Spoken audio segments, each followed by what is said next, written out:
Steeler touchdown. Sammy Coates, a 15-yard touchdown grab. And the Steelers have taken a first-quarter lead. As a former DB, you might not like to see that, but from a wide receiver's perspective, those are the plays they dream of.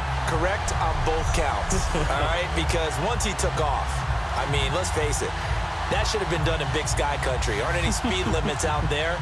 And off he went. Glad I wasn't the one trying to chase him. And his kick is no good. An inauspicious start here kicking-wise as this one stays a 6-0 game. Boswell now to kick it away after the touchdown. This is fielded a couple yards deep. And he'll wind up about 4 yards shy of where he would have been if he had taken a knee, as they'll start at the 21-yard line. The Redskins offense now, they head back onto the field, and they'll be looking to avoid what happened last time, which is punting the football. But when you look at how teams play the game, that complementary football comes into play. How do I take care of my defense? How do I take care of my offense? Well, the defense is taking care of them in a lot of ways. Now it's time for the offense to jump things up and help their defense out. Give them a little bit of rest. Yeah, time for them to give them a rest. Took the words right out of my mouth. And certainly some style points there on the spin. Not a whole lot thereafter, but still a pretty good game. And there, the man coverage not good enough, partner, and they're able to complete the pass. Excellent recognition of the man coverage, and they found the guy who could win downfield. On second down, it's Jones. And he'll be brought down shy of the 40 at the 38-yard line. It's an 8-yard pickup and leads to a new set of downs. 2nd and 1 is often an invitation to take the big shot downfield. I bet the offensive lineman said, are you kidding? We just get on our backs and let's go get the first down. They love being physical.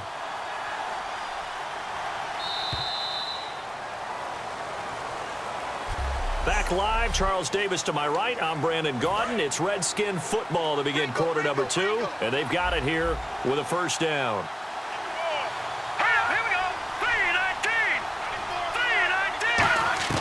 And now a first chance for the backup here to throw. Firing quickly here, and that's complete.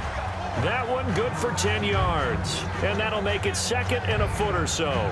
That was a nicely run slant route, and what the receiver's trying to do is make the defender think he's going upfield for a deeper route and then breaks it off, usually after about 3 to 4 steps, and cuts towards the middle of the field. And now what he's trying to do is use his body to keep the defender away from the football and give the quarterback a really nice target. And he'll get it out to midfield. Looks like, yeah, they'll spot it right at midfield at the 50. Only 3 there on the pickup, but that's enough to move the chains.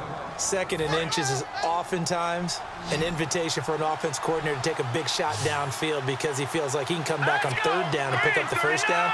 But sometimes you just don't want to break tendency. Stay with what you are, stay with who you know, and go get the first down. That's exactly what they did. And he's brought down. It's a pickup of 14 there, and that leads to a Washington first down. And now the passing game here in the 2nd quarter starting to heat up a little bit. Don't you feel the rhythm starting to happen, right? You see it. Now the confidence is starting to rise.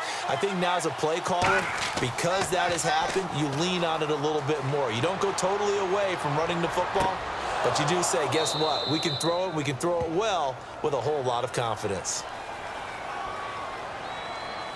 Holding offense. Yeah, that right there will set him back a bit on the offensive holding penalty. And you know who you want to pressure after a penalty like that? The guy who just committed the foul. You want to see if he's going to keep his head down or if he's going to get his head right back into the game. I'd send a blitz at him right away and see if he holds up.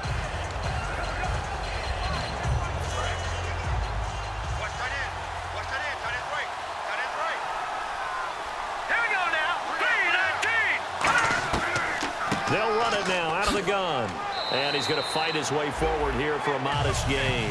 6 yards on the pickup, and that's going to make it 2nd and 14. This drive is turning into an extended one, and the guy carrying the ball, He's becoming more like a body blows guy. Every carry is putting some damage on the defense.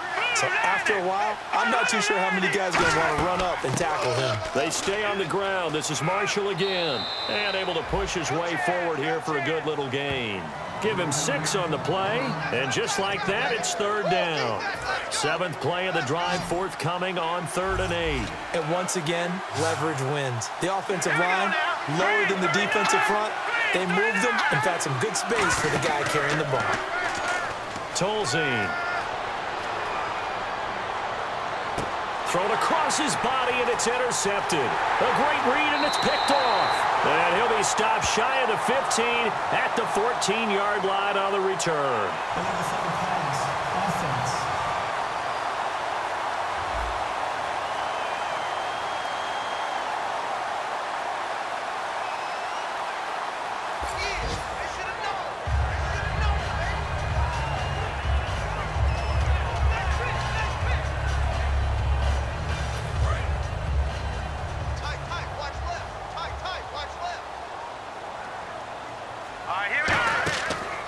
Now a handoff here to his running back.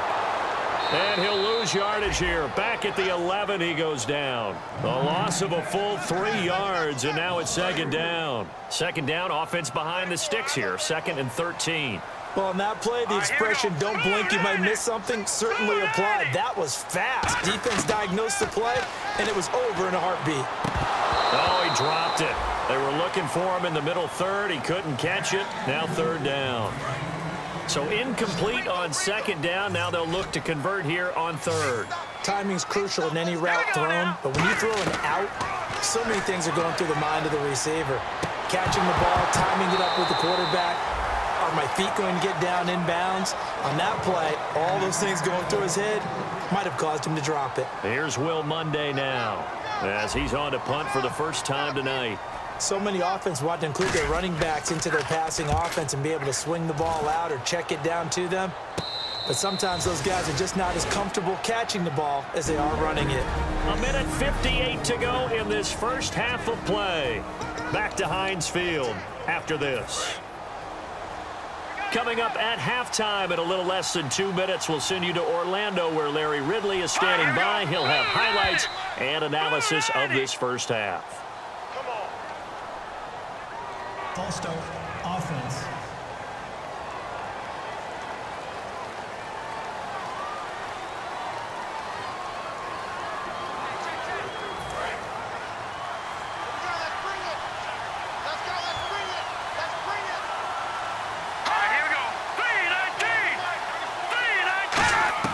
Now Tolzien. And the Steeler pressure too much here. He's going down. It'll be a loss of 10. And it'll bring up 2nd. And they're going to speed things up here.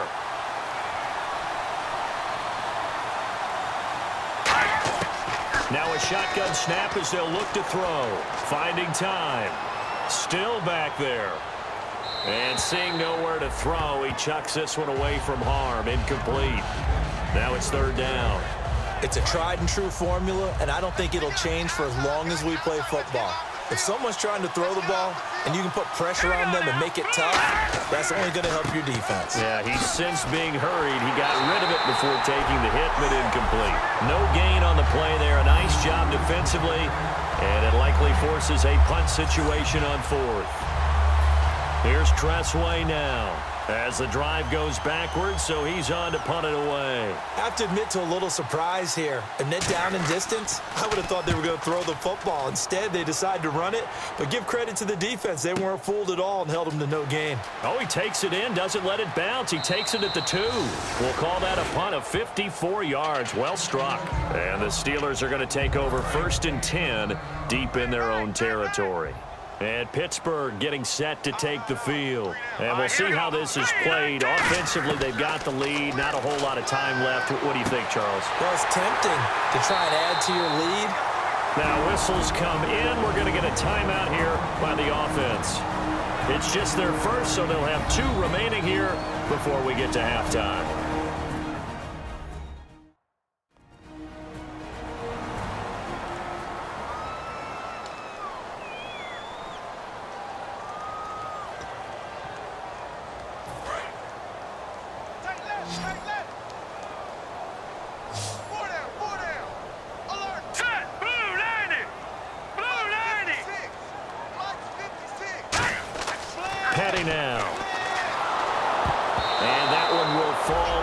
incomplete.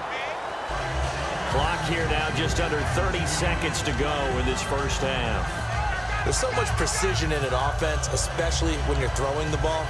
And in an out route, plenty of it. How about the quarterback hitting his back foot, ball's out of his hands, receiver making his break, making his cut. He's got to time up perfectly. Not always easy to do. Just let him a little too much. Yeah, I remember back in the good old days, I was talking to a quarterback, and he said everything they did was on the count system. So when he took the snap, he counted in his head for certain routes, different time frames for each one, and he knew if the ball wasn't out of his hand at that point, he'd better eat it because the play was dead.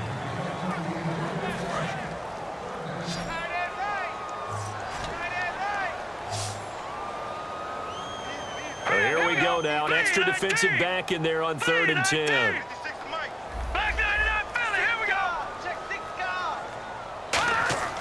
Here's a play fake as they set up to throw. And the 3rd down pass falls incomplete. We know it's not an easy job to go out and catch passes when people are trying to tackle you and knock the ball away. But the bottom line is that's a pass he's got to have and a pass he should have caught. They're going to try and throw. And that is incomplete. So 17 seconds now on the clock here. Well, that, my friend, I guess is the definition of a head-scratcher. 4th and long, this stage of the game. What were they doing? I just have to believe that he looked at the situation, still in the first half, decided if there's a time to be aggressive, now was it, because there's still time to make up for it if things don't go right. Of course, a lot of questions on this one, and look, I want to go for it as much as anyone. But 4th and long? Yeah, I don't think I would have there. That one seemed a little bit on the irrational side. Fans might be a little angry at that one. Oh, man, for him to be that wide open and drop it, sometimes you have just too much time on your hands, right? You end up thinking way too much, and your hands get shaky. And yes, he's a tight end, but that's a catch he should have made. Under pressure, and he will go down. Sacked back at the 38. Now hold everything here. We're going to get a timeout by the offense. And the Steelers signal for another timeout. And now following that timeout, the defense back out onto the field. So on 3rd down, the field goal unit will come out as they'll try to get 3 before half. This from 54 yards away. Oh, they get to the football. It's blocked. Now nothing but green ahead of him. 30, 10, and with a clock reading zeros, he is into the end zone. What an exclamation mark to the end of this 2nd quarter. Indeed. Indeed. We talk about it a lot. One of the dangers of the long field goal, you got to kind of hit it low and drive it. That makes it susceptible to a block here. Not only do they block it, they return it. And how about how well they did on the return where they didn't create a penalty? Oftentimes in that type of a scrambling situation, someone will clip, someone will block below the waist, right? You name it. In this case, though, that didn't happen. They formed it up, and he took it all the way back for a touchdown.